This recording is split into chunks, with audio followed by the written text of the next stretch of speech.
Boa tarde, pessoal. Regravando aqui. Nós estamos iniciando hoje mais uma aula aqui dos nossos oitavos A, B e C. E o professor Djalma Neto, para quem não me conhece, que está assistindo aí de paraquedas, vou fazer uma revisão em questões. Vou fazer um questionáriozinho aí de questões, de marcar, de vários tipos. E vamos responder aqui para vocês estudarem para o questionário que vem aí, questionário poderoso que nós vamos fazer na próxima semana, certo? Um dia surpresa, pode ser daqui para lá. Assim que eu colocar, já era. Como é que vai ser essa revisional? Vai ser questões de digestório, respiratório, cardiovascular e sangue. Então, umas 20 e poucas questões. Então, a gente vai respondendo uma a uma. Mas para vocês estudarem em casa aí. E vocês passam para o caderno, para estudar no caderno, certo? Como se fosse na minha aula mesmo na sala. Questão 1, vamos começar.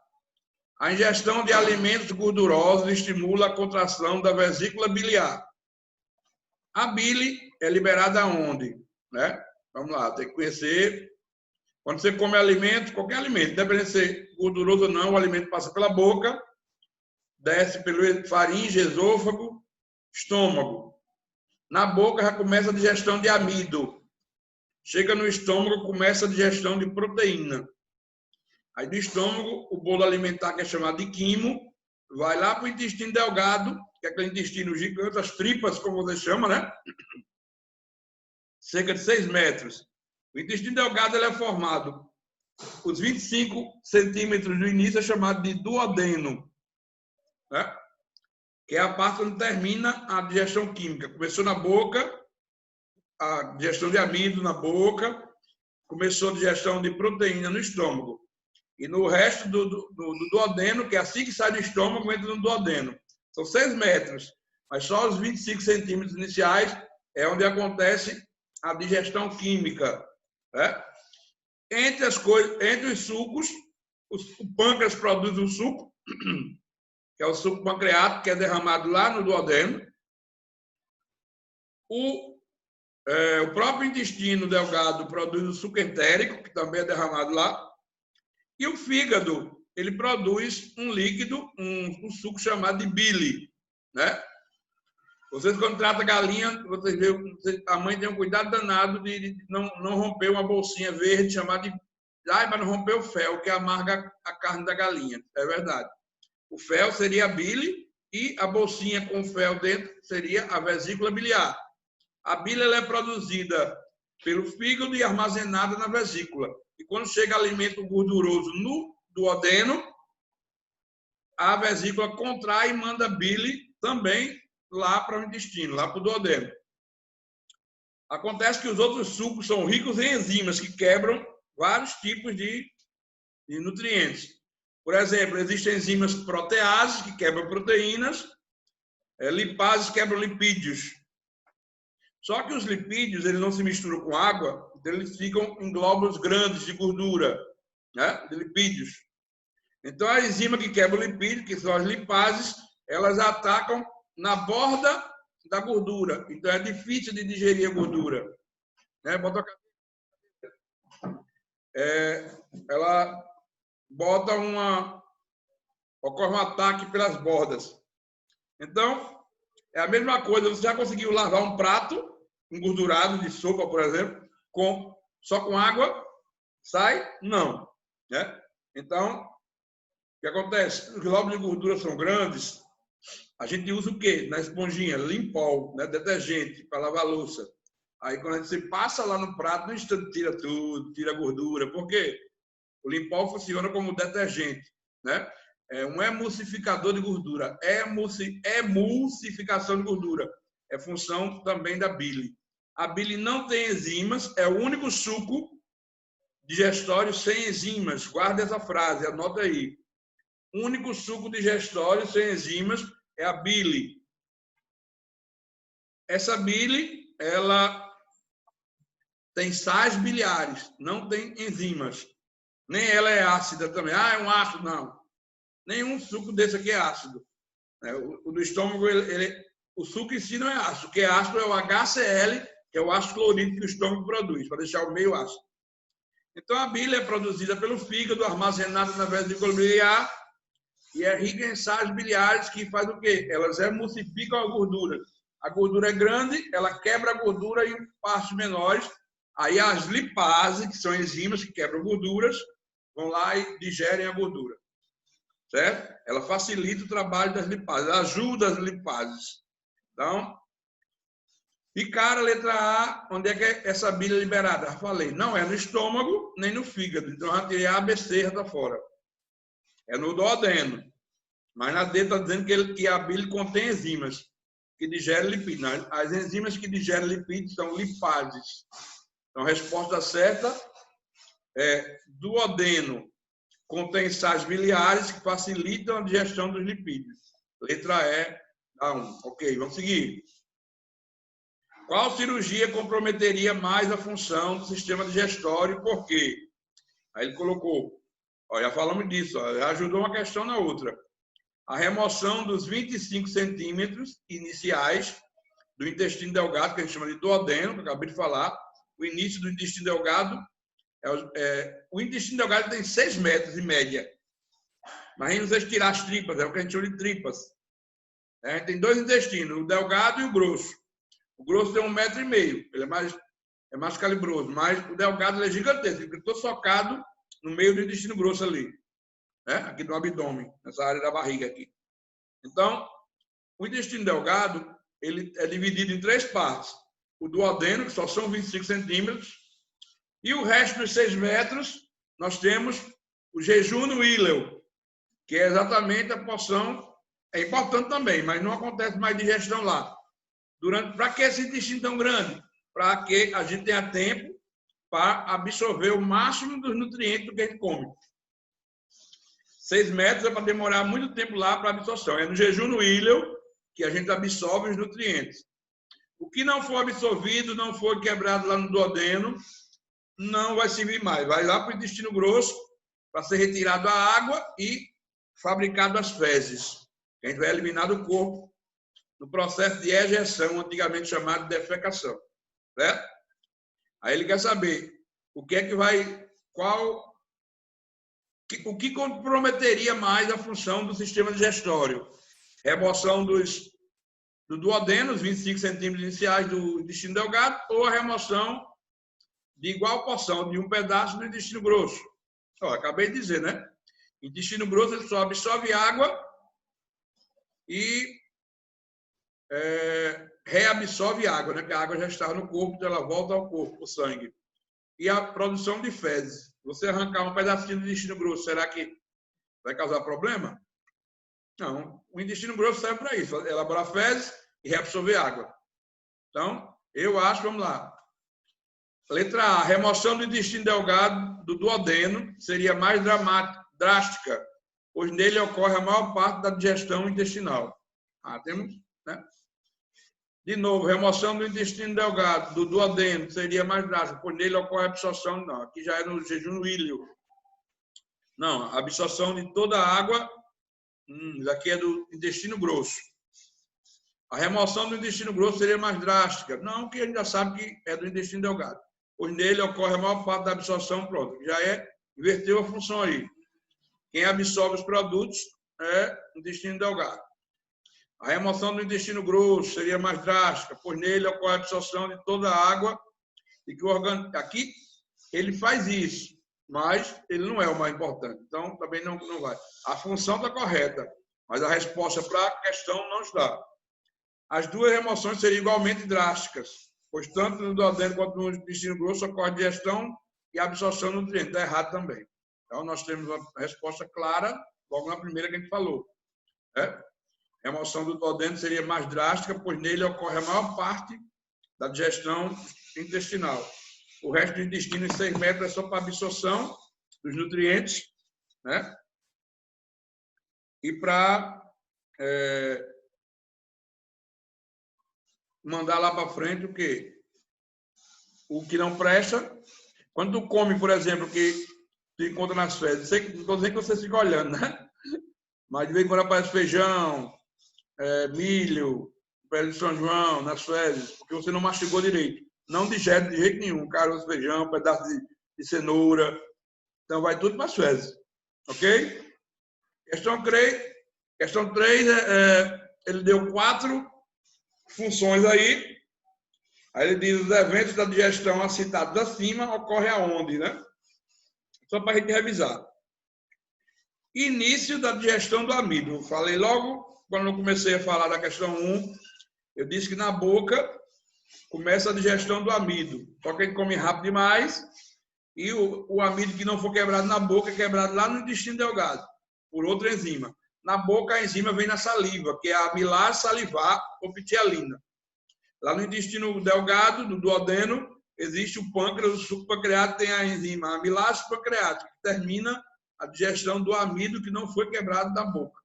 Está comendo uma batata frita, uma batatinha lá. Pronto, ela começa, a batatinha é rica em amido. Está comendo pão, pizza, ricos em amido. Começa na boca a digestão do amido e termina no intestino delgado, no duodeno. Né? Já falamos da 2, emulsionamento de lipídios. É a função da bile. É onde? Lá no intestino delgado, no duodeno. A 3, absorção de água. Acabei de falar na questão anterior. É função de reabsorver a água dos sucos do corpo, do intestino grosso. Né? Término da digestão de proteínas. Eu disse que a digestão das proteínas começa no estômago, pela pepsina, que é uma protease, quebra a proteína. Mas a proteína que não for carne, por exemplo, passa um tempão no estômago, para ser quebrada a proteína da carne. Mas não, nem toda proteína é quebrada lá. E termina no intestino delgado também, no duodeno. O que começa na boca termina no intestino delgado. O que começa no estômago termina no intestino delgado. Então, digestão de proteínas, estômago, final, término, intestino delgado, duodeno. Então, isso aí está bem fácil, né? Vamos lá, ele quer na ordem, 1, 2, 3, 4. Início da digestão de amido, boca. Tem boca aí? Tem. Letra B e letra C. Ok. Emulsionamento, eu chamo de emulsificação, é a mesma coisa. De lipídios, de gordura, 2, né? Seria onde? No intestino delgado, no duodeno. Tem? Tem. Tá de cara. Absorção, intestino grosso, de água. Certo. E término da digestão de proteínas, intestino delgado também. Vamos lá.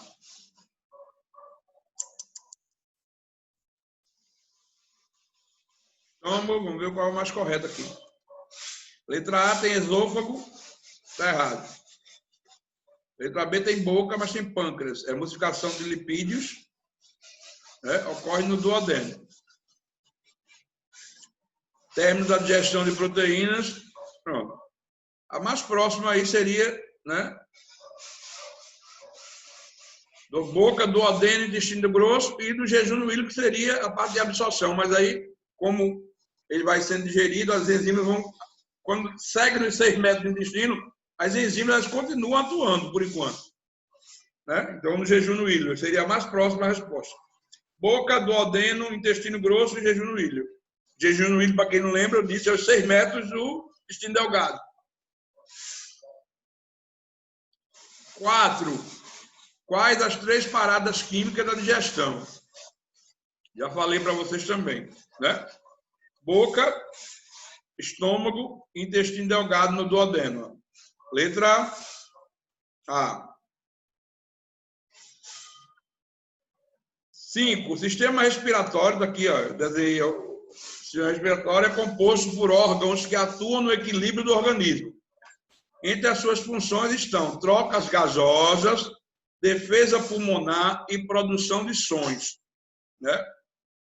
Assinale a alternativa correta que identifica os órgãos do sistema respiratório enumerados a seguir. De cara, que a gente for pelas alternativas, 1 e 2, não tem nem o que dizer, né? Nariz e boca, porque todas as alternativas têm. 1 é nariz e 2 é boca. 3 é mais abaixo da garganta, a garganta é a faringe, a abertura da parte respiratória é a laringe, glote, né? Temos a laringe aqui. Certo? Vamos lá. 1 é nariz, 2 é boca. 3 não é a faringe, porque a faringe é mais em cima, é na garganta. Aqui já é o respiratório. Então, não é faringe. Então, eu elimino a letra A. Não é mais na frente os brônquios. Elimino a letra E. É só macete para vocês aprenderem a responder uma questão. Né? Não é alvéolos pulmonares, porque estão lá dentro dos pulmões. Está lá embaixo ainda. Né? Ou é laringe ou é traqueia. Um dos dois. Vamos seguir. Pela posição, pode ser laringe. Vamos lá. 4 são os dois. Ó. Quem são? Pulmões.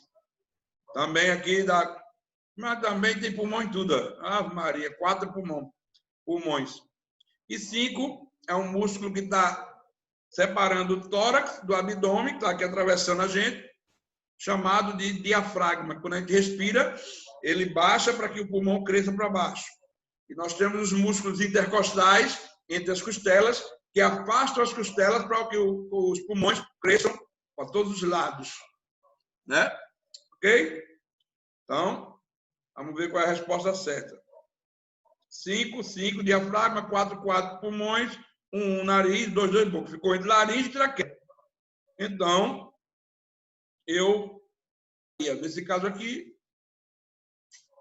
laringe. Né? Logo abaixo da entrada é laringe. Logo abaixo um pouquinho, fica a traqueia. O ar vai nariz.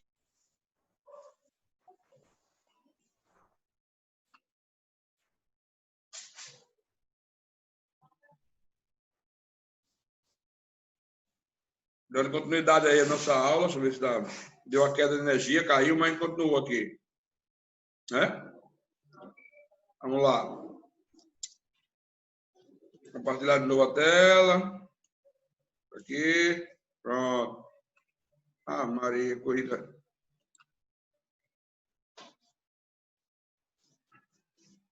O ser humano possui 2 pulmões, o direito e o esquerdo, né?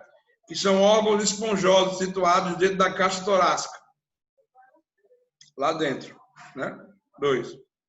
Cada pulmão apresenta cerca de 200 milhões de estruturas muito pequenas que se enchem de ar. Como na figura daquele... Quem já comeu aquele brócolis, né? Parece um brócolis. Cheio de brócolis. Observe o desenho e identifique qual o nome dessas estruturas em destaque e como elas atuam no sistema respiratório. O pulmão é cheio disso aí e é o local onde acontece o que, gente? Né? O nome diz aí são alvéolos pulmonares. E tem função, é o local onde ocorrem as trocas gasosas dos pulmões com o meio externo, meio de fora, né? Onde a gente pega oxigênio e joga fora gás carbônico. Muito importante, viu? Show aí, alvéolos pulmonares, a resposta. E função, trocas gasosas, também chamada de hematose. Questão 7.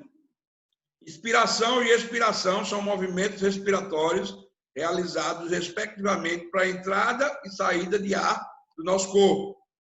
A inspiração é causada pela contração de qual músculo do sistema respiratório? Falamos dele há pouco tempo atrás. Para a gente conseguir respirar, a gente tem que ter a união dos músculos intercostais e do diafragma. Ele contrai para baixo para os pulmões encherem para baixo. Na inspiração, ó, inspirou, o diafragma desce, os pulmões crescem. Os músculos intercostais também se afastam, aumentando a caixa torácica, o volume. Então, resposta, diafragma.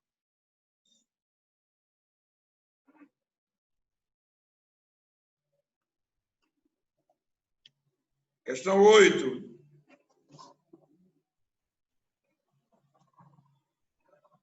Sinal alternativa que apresenta uma estrutura comum ao sistema respiratório e digestório. Isso é questão que cai em toda a prova.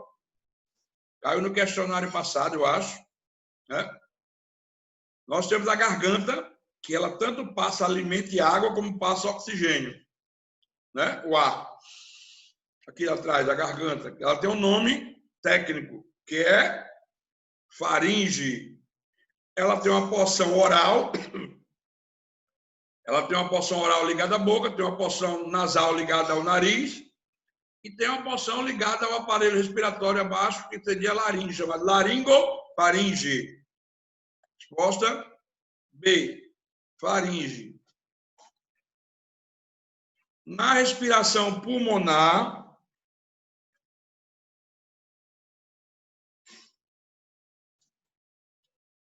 o oxigênio percorre um caminho no organismo até chegar aos pulmões, onde ocorrem as trocas gasosas, lá nos alvéolos pulmonares, como eu falei a vocês atrás. Identifique o percurso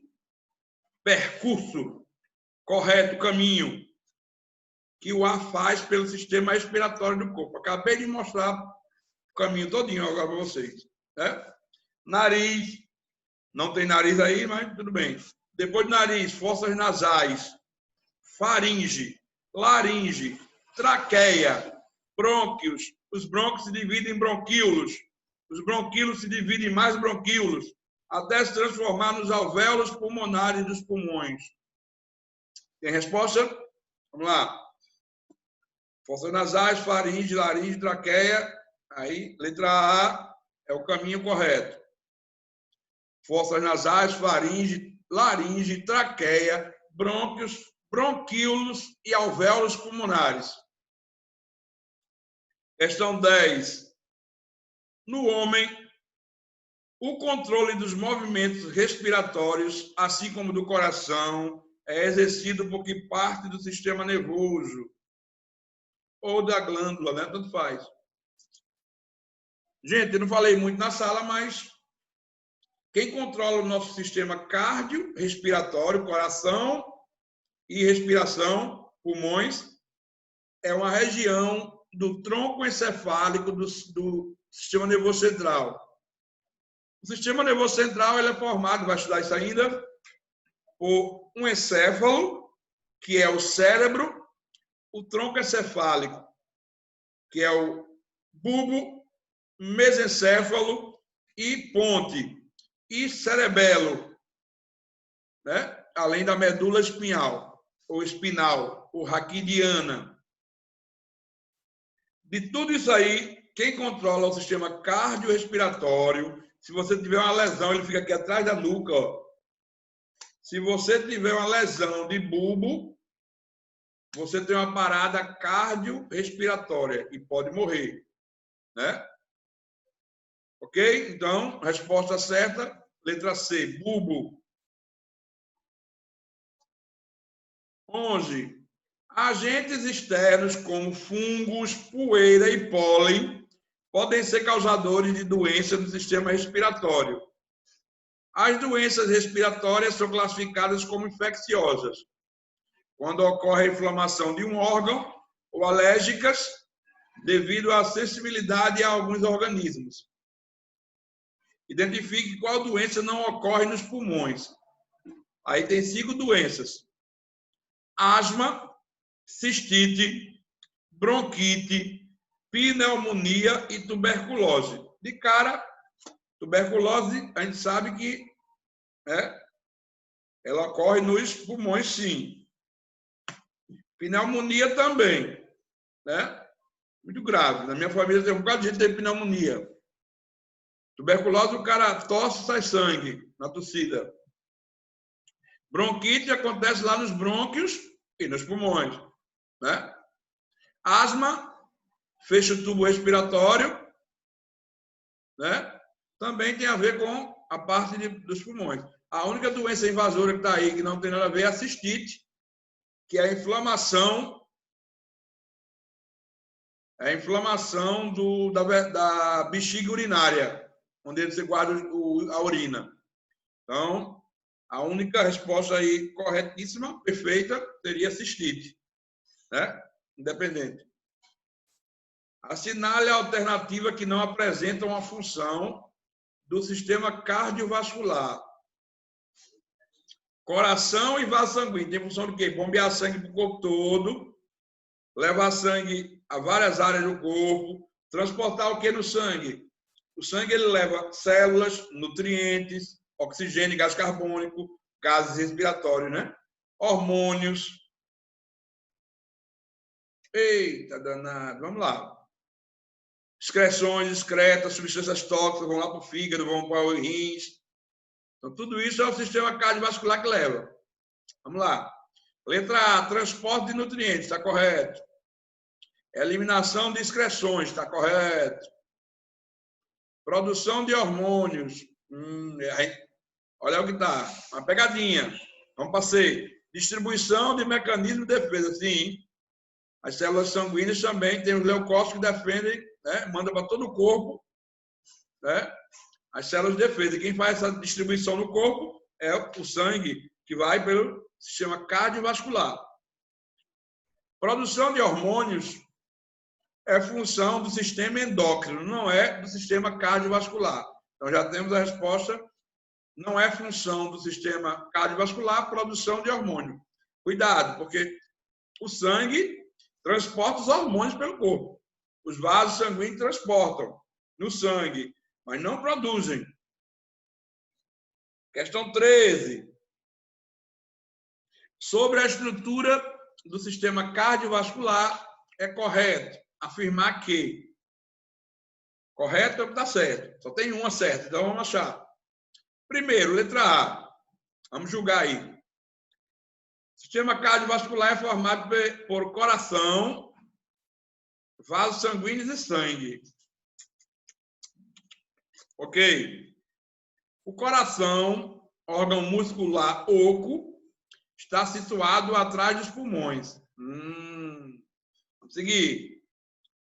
Os vasos sanguíneos são compostos por músculos estriados. O sangue é o principal órgão do sistema cardiovascular. Ele quer o correto, né?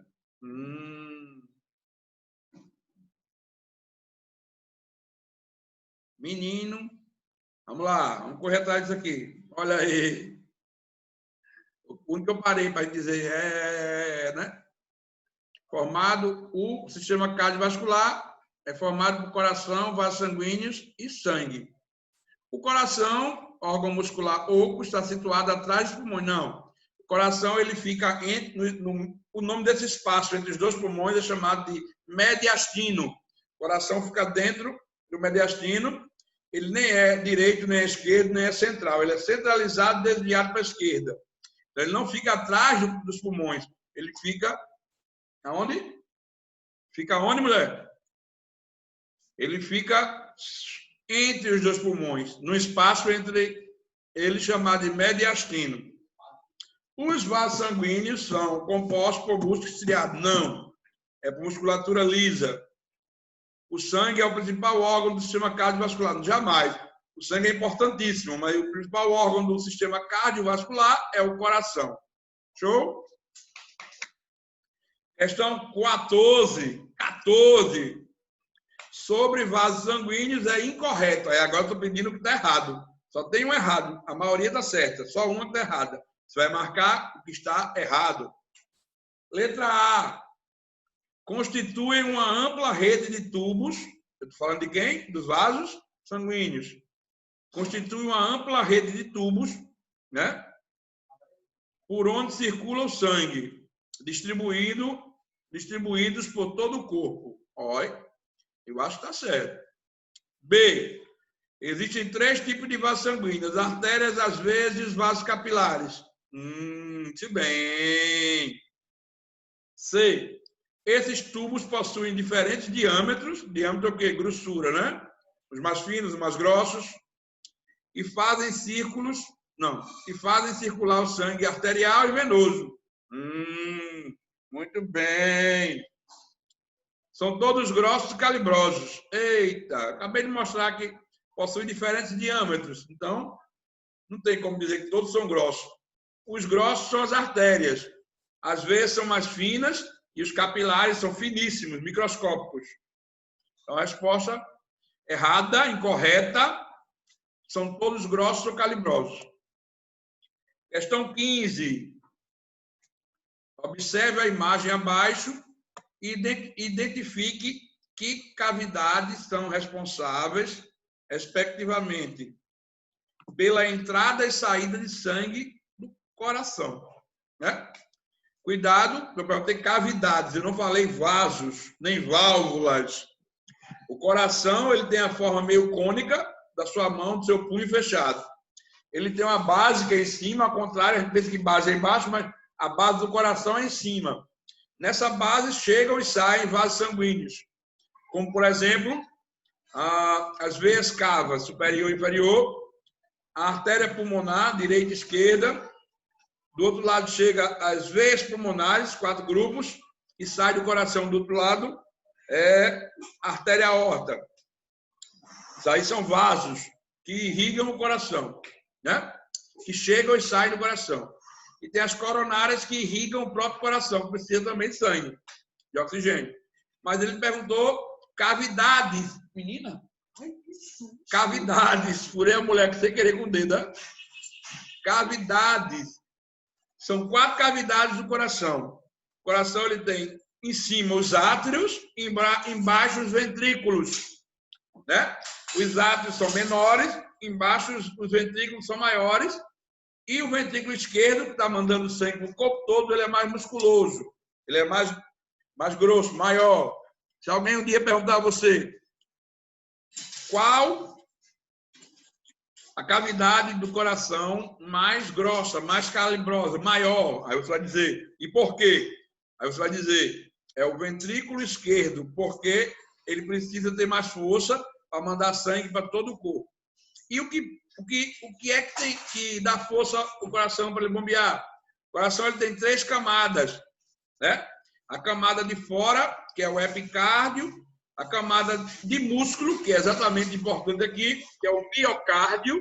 Pessoas têm infarto do miocárdio, porque aquela região não recebeu oxigênio e o músculo para de bombear sangue. Desastrada, de tirar sangue, né? Então, e a parte de dentro é o endocárdio. Fora isso, o coração ainda tem uma bolsa por fora, chamada de pericárdio. Ela não é do coração, mas protege o coração mais ainda. Tanto que quando você faz a cirurgia e tira o coração, você abre o pericárdio e tira o coração. Ele fica lá no lugar. Ok? Lindo, né? Que legal! Então, a resposta para ele quer saber quais as cavidades por onde entra e sai sangue no coração.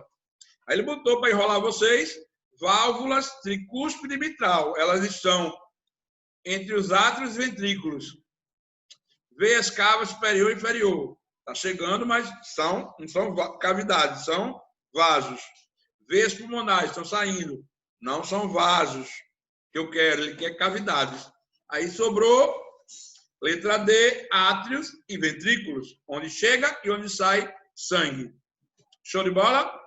Vamos para a parte mais técnica. O menino chegou para mim aqui, uma banana caramelizada. Olha, desculpa aí, mas...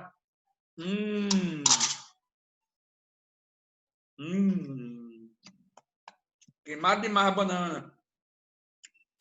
Legal. A pressão arterial está diretamente relacionada ao ciclo cardíaco, batimento e contração e relaxamento do coração. E sobre ela é incorreto afirmar. Sobre pressão arterial, sobre hipertensão e hipotensão.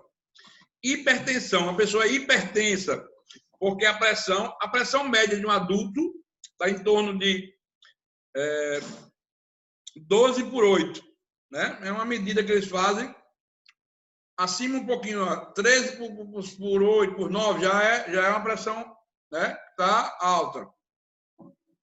Então, e quem tem pressão baixa é a hipotensão arterial.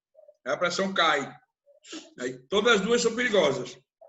Mas tomem cuidado, porque aquela historinha do sal, bota sal, negócio salgado que a pessoa, né? Sal é para pressão baixa. Se você identificar uma pessoa que está com pressão alta e der sal, aí a pressão vai subir mais ainda, ela morre. Então, não se dá sal para uma pessoa que tem pressão alta. Deixou queimar um pouquinho, ficou amargando. Então, vamos responder a pergunta. Ela quer a incorreta, o que está errado sobre pressão arterial, hipertensão e hipotensão. Vamos lá, tá aí dentro. Williman. O ímã. Eu vou no ímã. Esse é o ímã. Sabe, fica quieta, menina. A hipertensão corresponde à pressão arterial acima do ideal. Show de bola.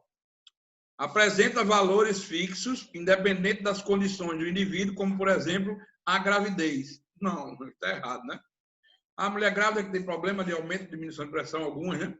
Então, não tem negócio de pressão. Oi? Pressão, ela é... Não, porque aqui está dizendo que a pressão ela é fixa. É. Cada criança, muitas vezes tem problema. Corresponde à pressão... dinheiro, hein? O senhor fica contente? É. Eu ficaria também, viu?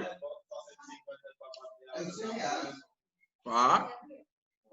Não me faça mais nada, deixa eu pedir. Não, tá bom, tá bom. Viu? Quando ele chegar, você me pede. Você pede aí, não faz mais nada a mim. Ai, meu Deus. Corresponde à pressão que o sangue faz sobre as paredes das artérias. O povo gosta aqui, porra, sabe que tem construção aqui? Então tem que aguentar. Pressão arterial é realmente a pressão que o sangue faz dentro das artérias. Ela, né, contraindo, que o sangue faz sobre as paredes das artérias. Ok. Hipotensão arterial corresponde aos valores abaixo do ideal. Ok, também. Então, vamos ver qual é a resposta errada. A de cima está correta, a D também está correta. Apresenta valores fixos. Sim, já tinha dito, né?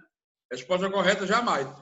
A pressão arterial, mesmo 12/8, pode ser que uma pessoa tenha uma pressão maior que essa, é normal para ela.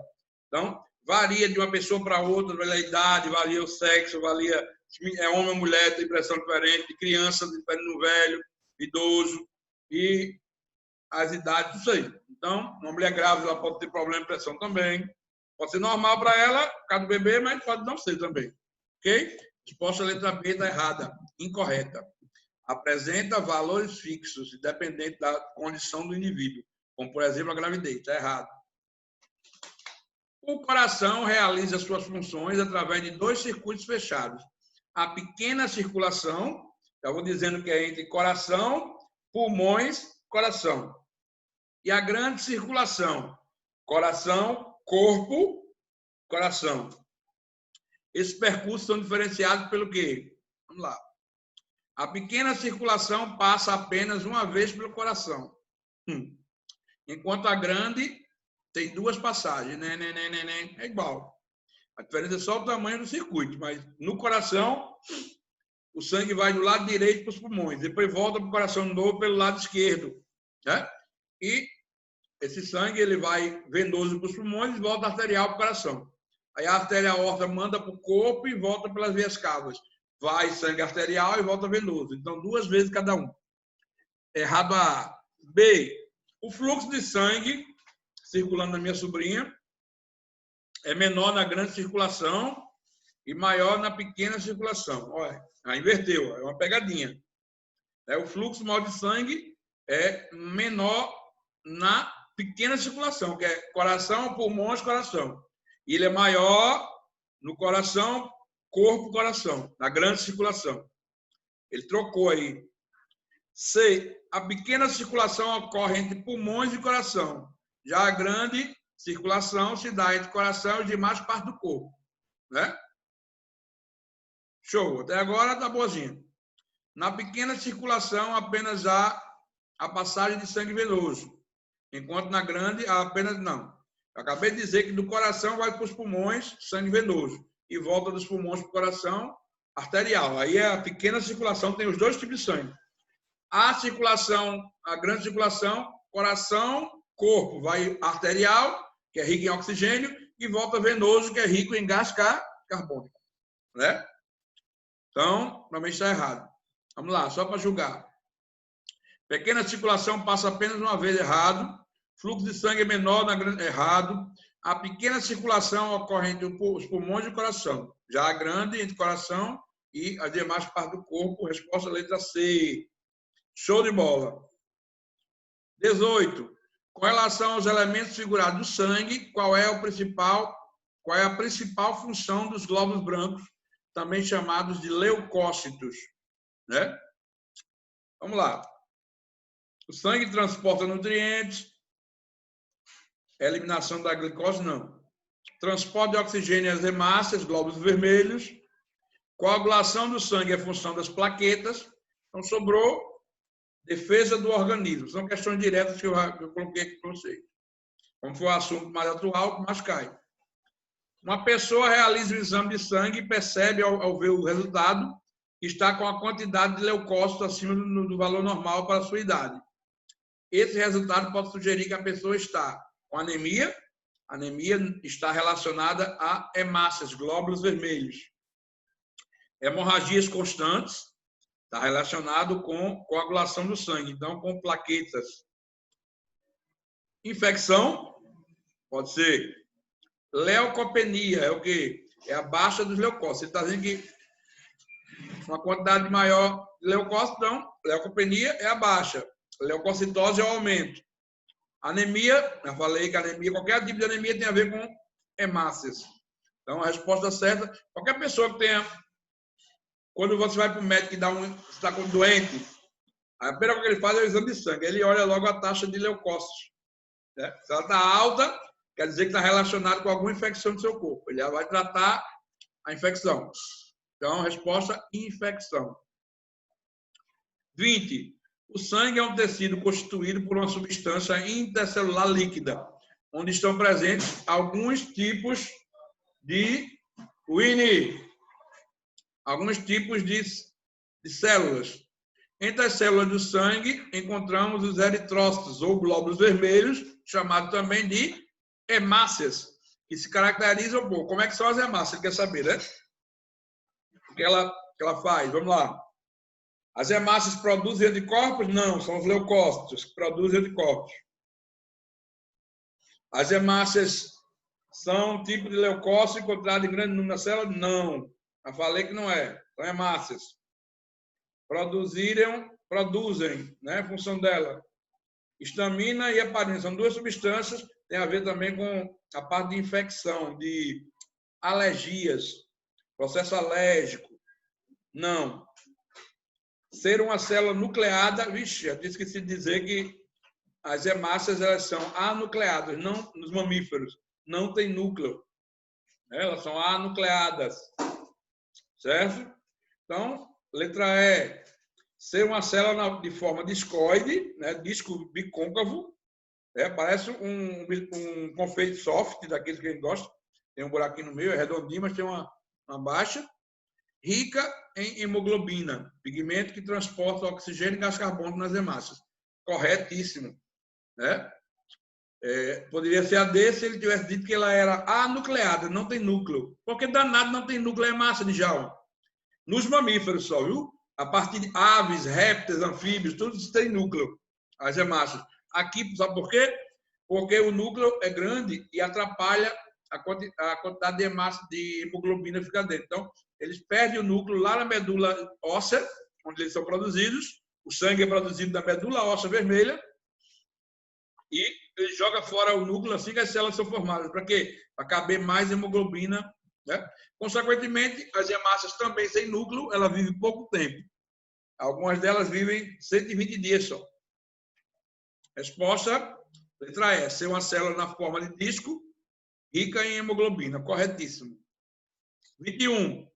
As plaquetas são fragmentos de células produzidos na medula óssea, que recebe o nome de megacariócitos.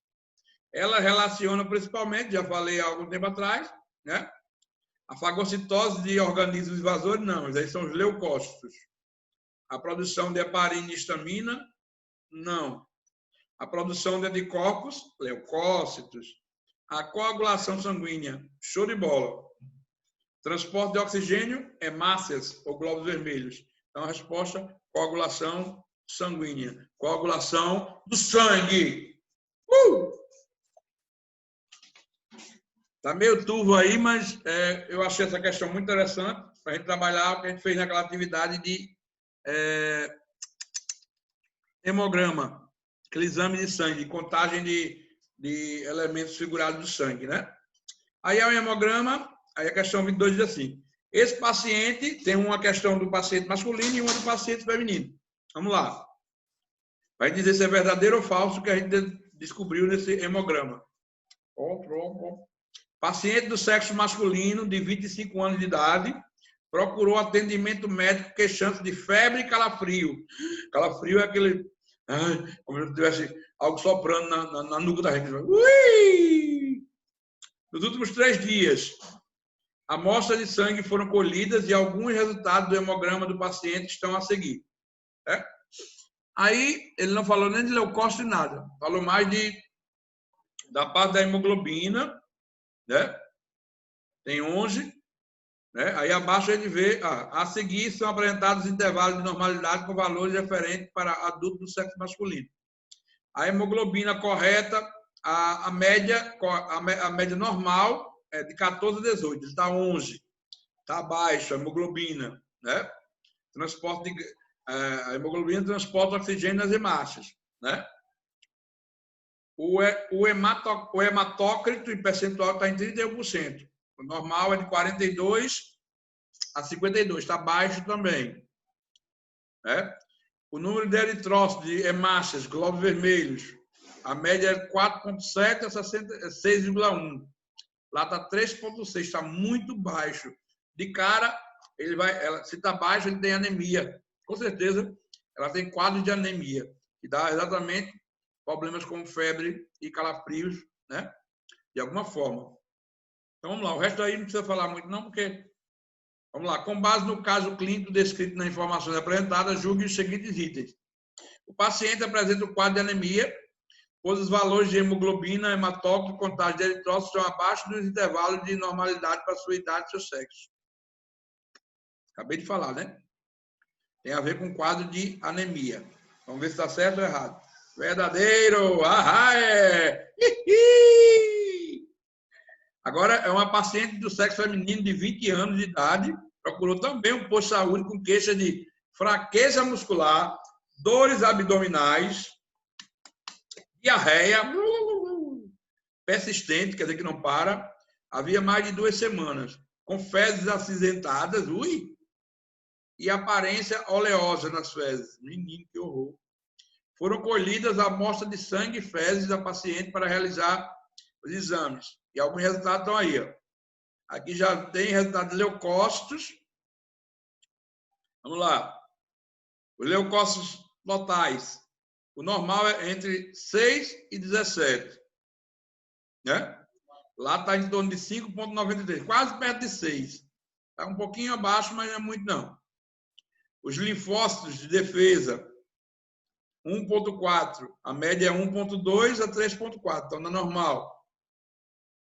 Os monócitos, todos esses aí que eu estou falando agora são tipos de leucócitos separados. 0,23 está normal ali. Neutrófilo 2 está normal. Eosinófilos 2,2 está acima, está alto, né? Mas vamos lá. Basófilos está 0,1, está no espaço normal. E as plaquetas está de 150 a 400, está 110, está baixo. Plaquetas está muito baixo, né? Abaixo do padrão. Com referência ao caso clínico descrito e as informações, julgue o item abaixo. Ele diz que a leucopenia, que é a baixa de leucócito, é evidenciada pelo linfocitopenia, que seria de linfócitos tão baixos. Não, está normal. Está errado aí. Ó. E plaquetopenia, que é a baixa de plaqueta, sustenta a suspeita de uma infecção pelo vírus do HIV, vírus da AIDS, né? Pois isso provoca a redução de linfócitos T, CD4.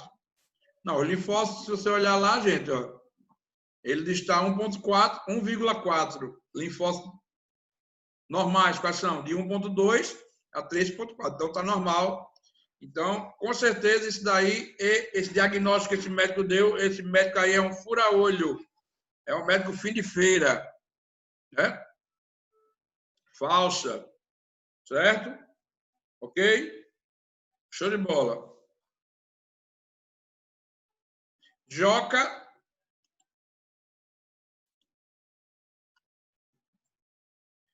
sofreu um acidente junto com seus 2 amigos, Aldo e Lico.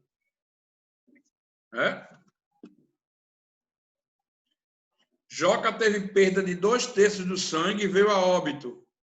Aldo não sofreu nenhum arranhão, mas no dia anterior tomou transfusão secreta de 250 ml de sangue para render mais numa prova de atletismo, onde iriam antes do acidente.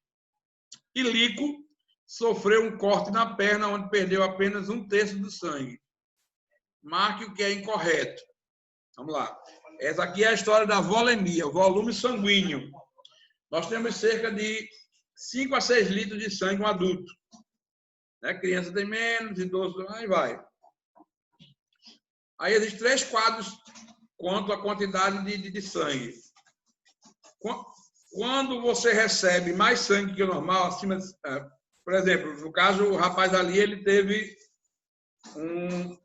ele recebeu uma bolsa de sangue de 250 ml. Colocou dentro do corpo dele para render mais é um doping, isso aí é doping, viu? Não é correto. Para render mais na atividade física, na corrida. Então, ele ganhou mais sangue. Então, ele tem mais sangue que o normal no sangue. Então, ele tem uma hipervolemia. O carinha que sofreu acidente, né? O último dele, Lico, sofreu acidente, mas perdeu só uma parte do sangue. Diminuiu um pouquinho o sangue, 1/3 do sangue. O corpo consegue compensar ainda, deixar ele vivo. Então, ele teve uma hipovolemia, baixou a quantidade de sangue, perdeu sangue, né? E o carinha lá, o Joca, perdeu 2/3 do sangue. Então, ele teve um choque hipovolêmico. Ele não sobrevive. Né? O corpo não consegue compensar uma perda tão grande de sangue. A pessoa tem um choque hipovolêmico. Baixou demais o sangue e morre. Né? Vamos ver agora o que é incorreto. Letra A, Joca perdeu 2/3 de sangue, né? Sofreu um choque hipovolêmico. Beleza. Lico teve hipovolemia. Levou um corte, perdeu 1/3 do sangue, hipovolemia. Certo. Aldo estava com hipervolemia. Show de bola. Ele tomou 250 ml de sangue, né? A mais. Ele tem mais sangue no corpo que o normal. Então, é hipervolemia. Todos os 3 estão corretos. Mas ele quer a incorreta. Letra D. Todos morreram depois do acidente por causa da variação da volemia. Todos tiveram, mas só um morreu. Então, bye bye, tristeza. A resposta, letra D de dado, é errada. É? Show de bola. Encerrou aqui. Interrompeu com... Estou muito feliz. Vocês vão passar essas questões para o caderno, estudar para enfrentar o próximo questionário que a gente vai fazer. Vamos lá. Até a próxima. Muito obrigado. Um cheiro.